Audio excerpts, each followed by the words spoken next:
Could you present the project update at our meeting tomorrow on my behalf? Can you please introduce me to your friend who works at Apple? Are you available for a coffee next week?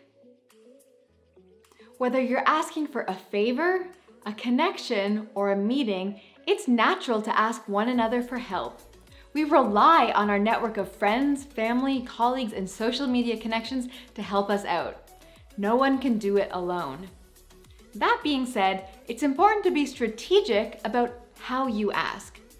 How you ask makes a huge difference in your outcome of the request.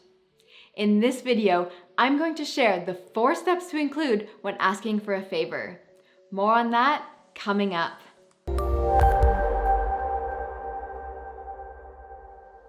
Hi everyone, I'm Michelle, a co-founder of Lead with Words.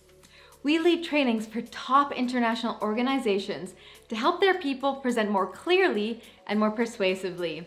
Here, we create professional development videos for busy, ambitious professionals. Subscribe, stay tuned, and watch your career take off. Here are the 4 steps to include when asking for a favor, a connection, or a meeting. Step 1, set the stage. Step 2, state your request. Step 3, give a reason. And step 4, provide an escape route. Let's now look at these 4 steps in more detail. Step 1, set the stage. This can be as simple as, "Hi, I have a favor to ask you." Simple and powerful. It gets right to the point and acknowledges that your request is indeed a favor. Another benefit of starting with, "I have a favor to ask you," also prepares the person to respond. Whether your friend or colleague's initial reaction is, "Uh-oh," or "Sure, happy to help." Being transparent that you're asking for a favor before stating your specific request is helpful.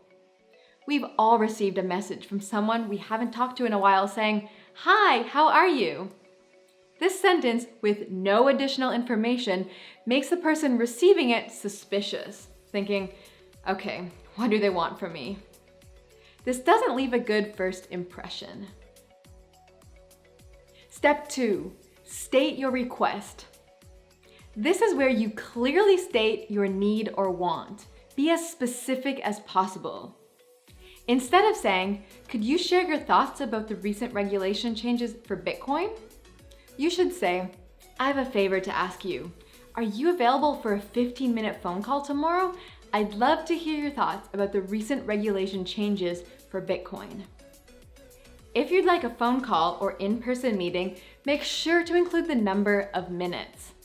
A 15-minute phone call tomorrow, or an hour meeting next Wednesday. When you clearly state the timing, the person knows exactly what they are agreeing to do or not do. Step 3, give a reason. This is where you give a reason why you're asking for that request. This is a step that most people skip.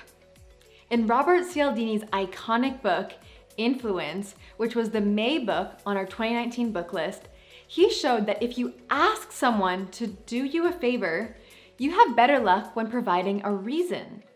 People react positively to the word "because." Even if the reason makes no sense or is unrelated to the request, people like to know why they're being asked to do something. Presumably, your reason does make sense and is directly related to your request, so go ahead and share it. Not providing a reason is lazy. The audience is either thinking or guessing what you really want, or they just ignore the request.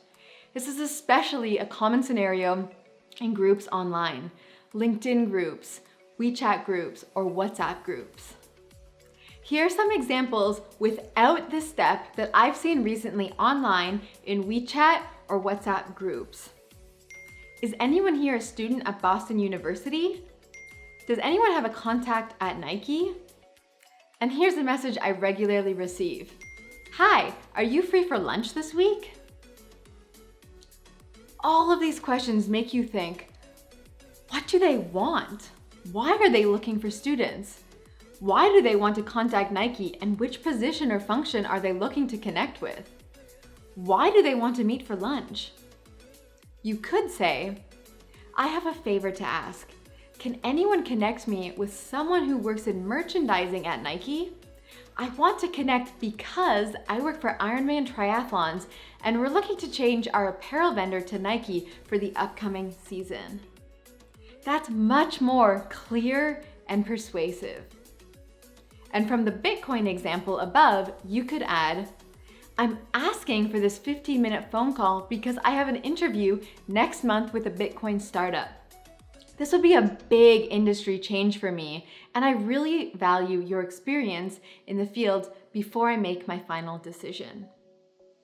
When you add a sentence like this to your basic request, it gives the person or the group a much better idea of what you're actually looking for, and therefore will increase the probability they will help you.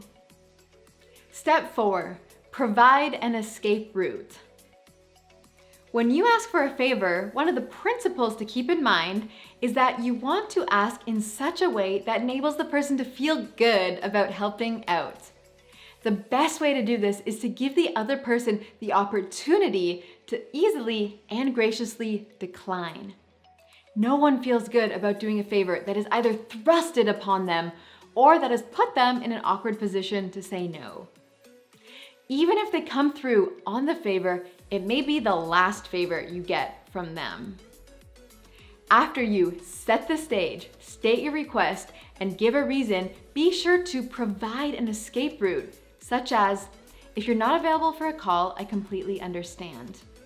Or, I'd love if you could forward my resume onto your contact at Nestle.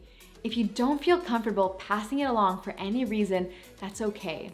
I don't want to create an uncomfortable situation for you. People won't always be able to help you out, and that's okay.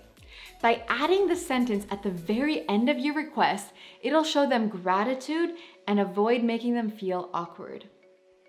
Also, if you're asking for a favor in an open audience in a group chat, you can skip this step.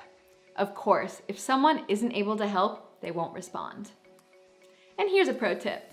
The escape route you provide can be your bridge to another option.